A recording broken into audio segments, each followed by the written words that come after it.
Assalamualaikum warahmatullahi wabarakatuh. Perkenalkan, nama saya Ningsilvi Miladia dari Universitas Primagraha, Fakultas Ekonomi dan Bisnis, Prodi Manajemen dengan NIM 612012300266. Di video ini saya akan menjelaskan beberapa materi mengenai kepemimpinan bisnis, yaitu sejarah perkembangan kepemimpinan manajemen, model dan teori kepemimpinan, konseptual kepemimpinan manajemen, manajemen kepemimpinan, dan perkembangan organisasi, motivasi dan perilaku kerja, tren perspektif, strategi kepemimpinan, dan yang terakhir cara pemimpin yang efektif. Cara memimpin yang efektif.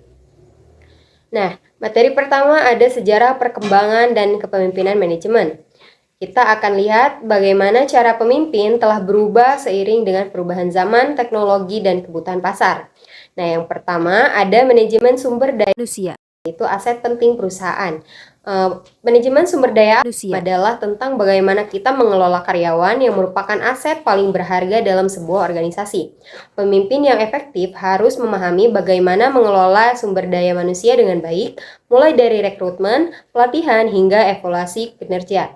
Nah, ada teori-teori yang relevan, yaitu teori 511 menekankan pada pemenuhan kebutuhan individu karyawan, seperti kebutuhan akan penghargaan, keselamatan, dan pengembangan diri. Terus ada teori Xerox, itu menekankan pada pentingnya pelatihan dan pengembangan sumber daya, agar karyawan memiliki keterampilan yang dibutuhkan untuk bekerja secara efektif. Nah, yang ketiga ada teori kepemimpinan karismatik dan transformasional. Ini menekankan pada pentingnya pemimpin yang mampu menginspirasi dan memotivasi karyawan, menciptakan semangat kerja yang tinggi dan mendorong mereka untuk mencapai tujuan bersama. Nah, selanjutnya, pengaruh sejarah gaya kepemimpinan terhadap manajemen. Nah, evaluasi gaya kepemimpinan sepanjang sejarah terdapat beberapa pendekatan utama dalam kepemimpinan yang masing-masing memiliki ciri khas dan kelemahannya.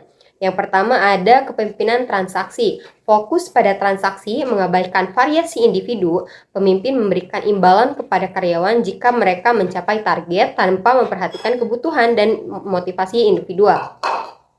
Yang kedua, kepemimpinan informasi, berkembang saat revolusi cyber, menekankan pentingnya sumber daya manusia sebagai aset utama. Pemimpin fokus pada pengembangan dan pemanfaatan informasi untuk meningkatkan produktivitas. Yang ketiga, kepemimpinan operasional, melibatkan kontrol ketat pada proses produksi. Pemimpin fokus pada efisiensi dan efektivitas proses kerja. Yang keempat, ada kepemimpinan manufaktur, mengutamakan produktivitas dengan struktur hierarkis. Pemimpin menetapkan struktur organisasi yang terstruktur dan hierarkis dengan menekankan pada efisiensi dan output. Dan yang terakhir ada kepemimpinan global. Ini fokus pada penguasaan lintas tingkat dalam struktur perusahaan global. Pemimpin harus mampu mengelola tim yang tersebar di berbagai negara dan budaya, menyesuaikan gaya kepemimpinan dengan konteks global. Selanjutnya, pentingnya adaptasi gaya kepemimpinan terhadap konteks kontemporer. Nah, ada faktor-faktor penting. Yang pertama, perubahan keadaan dan ketidakpastian. Pemimpin harus fleksibel untuk mengatasi perubahan besar seperti pandemi, pergolakan politik, dan perubahan iklim agar organisasi tetap berkembang. Nah, yang kedua ada inovasi dan respon cepat. Pemimpin harus cepat dan efisiensi dalam merespon perubahan agar perusahaan tetap relevan di dunia modern. Nah, yang ketiga ada kolaborasi. Pemimpin perlu mendorong komunikasi kerjasama antara anggota organisasi untuk menghadapi tantangan baru dalam lingkungan yang terus berubah. Terus yang keempat adalah pelatihan kerja. Dalam meningkatkan minat terhadap pelatihan bagi eksekutif untuk membantu mereka beradaptasi dengan perubahan dan memenuhi kebutuhan organisasi. Pembahasan selanjutnya yaitu model dan teori kepemimpinan. Yang pertama ada kepemimpinan. Kepemimpinan adalah proses di mana seseorang mempengaruhi atau memotivasi orang lain untuk mencapai tujuan tertentu. Nah, pemimpin biasanya memiliki visi, arah, dan kemampuan untuk membimbing, menginspirasi, serta memotivasi orang-orang yang dipimpinnya. Terus yang kedua ada teori leadership through contact atau MBWA. Nah, teori ini berkeyakinan bahwa pemimpin atau manajer bekerja paling efektif jika mereka mau keluar dari kantor, berkeliling dan berbincang-bincang dengan bawahan dan pelanggan. Nah, interaksi langsung ini bisa membantu pemimpin memahami kebutuhan dan tantangan tim, menciptakan hubungan yang erat dan meningkatkan motivasi. Terus yang ketiga ada kepemimpinan visioner. Nah, visi dapat diteliti, dibentuk, dan dikembangkan menjadi sangat penting untuk menentukan arah perkembangan perusahaan ke depannya. Nah, ciri-ciri pemimpin visioner itu yang pertama ada fokus leadership, yaitu fokus pada tujuan dan hasil yang ingin dicapai. Yang kedua interpersonal skill, itu mampu membangun hubungan yang baik dengan orang lain. Nah, yang ketiga ada trustworthiness, itu dapat dipercaya dan diandalkan. Terus yang keempat ada respect for self and other, itu menghormati diri sendiri dan orang lain. Terus ada risk taking, artinya berani mengambil resiko untuk mencapai tujuan. Terus selanjutnya ada bottom line leadership, itu memperhatikan profitabilitas dan keberlanjutan bisnis. Terus ada empowered leadership, itu memberikan wewenang kepada anggota tim untuk mengambil keputusan. Dan yang selanjutnya ada model kepemimpinan bisnis. Nah, model kepemimpinan bisnis adalah grafis yang melukiskan sistem kepemimpinan bisnis dalam memproduksi barang dan jasa serta menyajikannya kepada konsumen. Nah, komponen utamanya itu yang pertama, kepemimpinan bisnis kewirausahaan, yang kedua, visi dan misi bisnis, yang ketiga, strategi bisnis, yang keempat, aktivitas manajemen bisnis, yang kelima, budaya dan iklim organisasi, dan yang terakhir ada hasil bisnis. Nah, ada beberapa teori kepemimpinan. Yang pertama, teori sifat, menekankan pada karakteristik pribadi yang membedakan pemimpin dan non-pemimpin. Misalnya, keberanian, inteligensia, dan karisma. Terus yang kedua ada teori perilaku. Ini menekankan pada perilaku dan tindakan pemimpin yang dapat dipelajari dan dikembangkan. Misalnya, kemampuan berkomunikasi, memotivasi, dan menyelesaikan konflik. Terus yang ketiga ada teori kontingensi. Ini menekankan pada pentingnya penyesuaian gaya pemimpin dengan situasi dan konteks tertentu. Misalnya, gaya kepemimpinan yang efektif dalam situasi kritis mungkin berbeda dengan gaya kepemimpinan yang efektif dalam situasi normal. Terus ada teori transformasional, itu menekankan pada pentingnya pemimpin yang mampu menginspirasi dan memotivasi karyawan untuk mencapai tujuan bersama. Nah, pemimpin transformasional ini biasanya memiliki visi yang jelas, mampu membangun kepercayaan dan mendorong pertumbuhan individu. Nah, selanjutnya ada konseptual kepemimpinan manajemen. Yang pertama, peran kepemimpinan dalam manajemen, yaitu memberikan inspirasi dan menjadi teladan. Jadi, pemimpin harus mampu memberikan inspirasi dan motivasi kepada karyawan di bawah pemimpinannya. Yang kedua, memberikan visi. Pemimpin harus memiliki visi dan tujuan yang jelas dalam menjalankan perusahaan. Yang ketiga, motivasi. Seorang pemimpin harus mampu memberikan inspirasi dan motivasi kepada karyawan di bawah kepemimpinannya. Terus menentukan struktur dan alur komunikasi. Pemimpin harus mampu berpikir kritis karena mereka akan menentukan struktur organisasi masing-masing karyawan. Nah, yang kedua ada karakteristik pemimpin. Jadi, pemimpin itu harus terus belajar, berorientasi pada pelayanan, memancarkan energi positif, mempercayai orang lain, hidup seimbang, sinergistik, dan berlatih memperbarui diri. Nah, yang ketiga, tantangan kepemimpinan di era modern ini. Nah, budaya perusahaan yang tidak sehat dapat merugikan kepemimpinan dan mempengaruhi produktivitas mereka. Terus yang kedua ada kemampuan berinovasi. Pemimpin harus bisa menghasilkan ide-ide kreatif dan inovasi agar mampu mengubah masalah menjadi solusi dan peluang. Yang ketiga, komunikasi dan kolaborasi.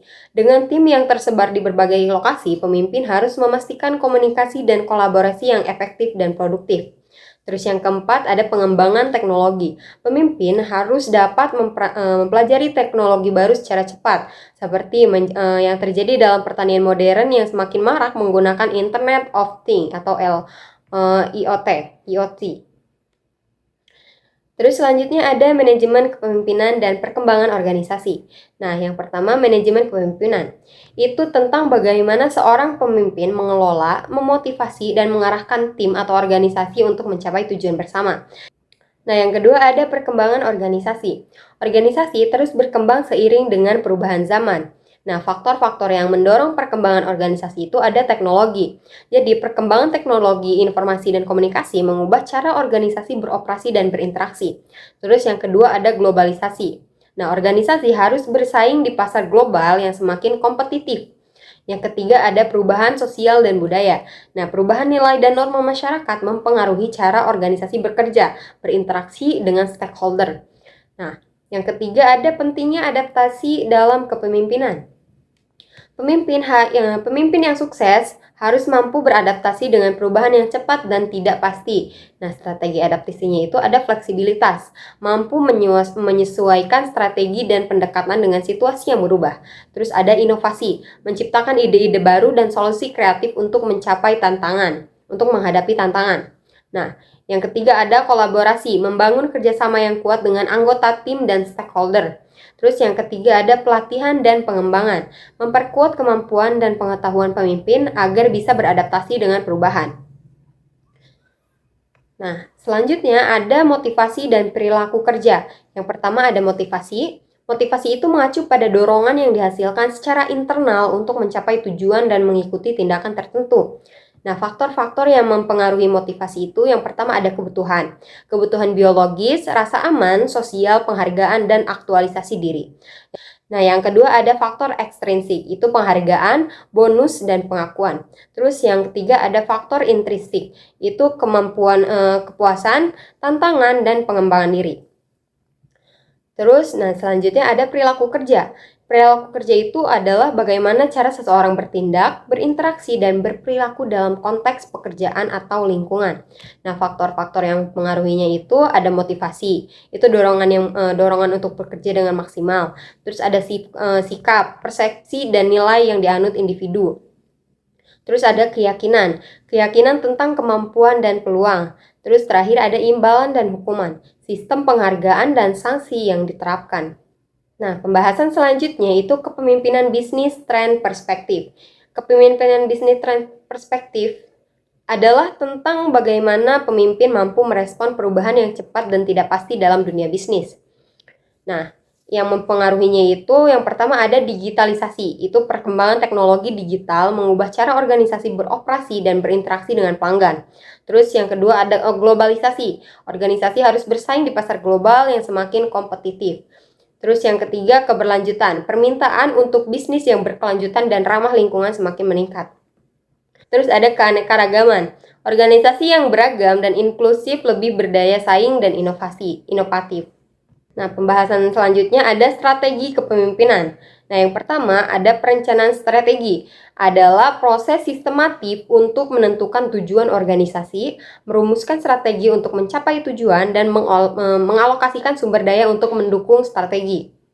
Nah, langkah-langkah dalam perencanaan bisnis itu ada analisis situasi. Itu memahami kekuatan, kelemahan, peluang, dan ancaman dalam organisasi. Terus yang kedua ada pengembangan visi dan misi. Itu menentukan tujuan jangka panjang organisasi. Terus yang ketiga ada pengembangan strategi. Itu membuat rencana untuk mencapai visi dan misi. Terus ada implementasi strategi, itu menerapkan strategi dan memantau kemajuan. Dan yang terakhir ada evaluasi dan pengendalian. Nah, ini mengevaluasi hasil dan melakukan penyesuaian jika diperlukan. Nah, selanjutnya ada pemikiran strategis. Itu kemampuan untuk melihat situasi dengan holistik, berpikir panjang, dan mengantisipasi perubahan yang akan terjadi. Nah, karakteristiknya itu kreatif, analitik, fleksibilitas, dan komunikasi yang efektif, biar mampu mengkomunikasikan visi dan strategi dengan jelas dan persuasif. Selanjutnya ada menjadi pemikir strategis. Nah, kepemimpinan strategis itu lebih dari sekedar rencana. Ini tentang bagaimana berpikir dan bertindak yang membantu organisasi mencapai tujuan. Kepemimpinan strategis itu bisa diibaratkan dengan 4 V, yaitu values atau nilai, visi, vektor atau arah, dan voice, suara. Ini pemimpin juga harus bisa beradaptasi dengan situasi yang nggak pasti dan selalu berubah. Nah, selanjutnya cara memimpin yang efektif. Nah, caranya itu yang pertama, jadilah pemimpin yang berani berubah. Jadi, di dunia bisnis itu kan dinamis. Jadi, pemimpin harus fleksibel dan siap beradaptasi dengan perubahan. Pelajari tren baru, teknologi baru, dan cara baru untuk berinteraksi dengan tim dan pelanggan. Terus yang kedua, mikir strategis. Jadi, nggak cuma taktis. Jadi, punya visi yang jelas tentang arah organisasi dan buat rencana strategis yang membantu mencapai visi tersebut. Yang ketiga ada jago ngobrol, jadi nggak cuma ngatur. Nah, komunikasi yang baik itu kunci. Dengarkan tim, berikan feedback yang membangun, dan ciptakan lingkungan kerja yang terbuka untuk diskusi dan ide-ide baru. Yang keempat ada bangun kepercayaan. Nah, kepercayaan itu penting banget. Jadi pemimpin harus jujur, transparan, dan konsisten. Nah, yang kelima memberikan inspirasi. Jadi nggak cuma instruksi. Buat tim termotivasi dengan memberikan contoh yang baik, menunjukkan semangat yang positif, dan nge-share visi organisasi dengan jelas. Terus yang keenam ada motivasi. Nggak cuma tekanan, kenali kebutuhan dan keinginan tim, berikan penghargaan dan pengakuan atas kerja keras mereka, dan ciptakan lingkungan kerja yang mendukung pertumbuhan dan pengembangan. Nah, selanjutnya ada langkah-langkah menginspirasi dan memotivasi tim.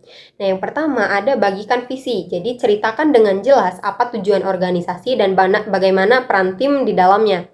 Terus yang kedua, tunjukkan semangat. Jadilah contoh yang baik dengan menunjukkan semangat kerja yang tinggi, keberanian untuk mengambil resiko, dan dedikasi terhadap tujuan. Yang ketiga ada berikan pengakuan. Jadi berikan penghargaan dan pujian atas kerja keras dan prestasi tim. Yang keempat ada dorongan kreativitas. Nah, ciptakan lingkungan kerja yang terbuka untuk ide-ide baru dan inovasi. Yang kelima memberikan pelatihan, dukung pengembangan tim dengan memberikan pelatihan dan kesempatan untuk belajar hal baru. Yang keenam ada bangun hubungan. Jalin hubungan yang baik dengan anggota tim, tunjukkan kepedulian, dan ciptakan suasana kerja yang nyaman dan positif. Nah, kesimpulannya, perjalanan kepemimpinan dalam dunia bisnis telah mengalami evolusi yang signifikan. Dari pendekatan tradisional yang berfokus pada kontrol dan hierarki, kita telah beralih ke model kepemimpinan yang modern, yang menekankan pada kolaborasi, inovasi, dan pengembangan karyawan. Pemimpin yang sukses harus mampu beradaptasi dengan perubahan zaman, menerapkan teori kepemimpinan yang tepat, dan membangun budaya organisasi yang positif. Sekian dari saya, semoga materinya bermanfaat. Wassalamualaikum warahmatullahi wabarakatuh.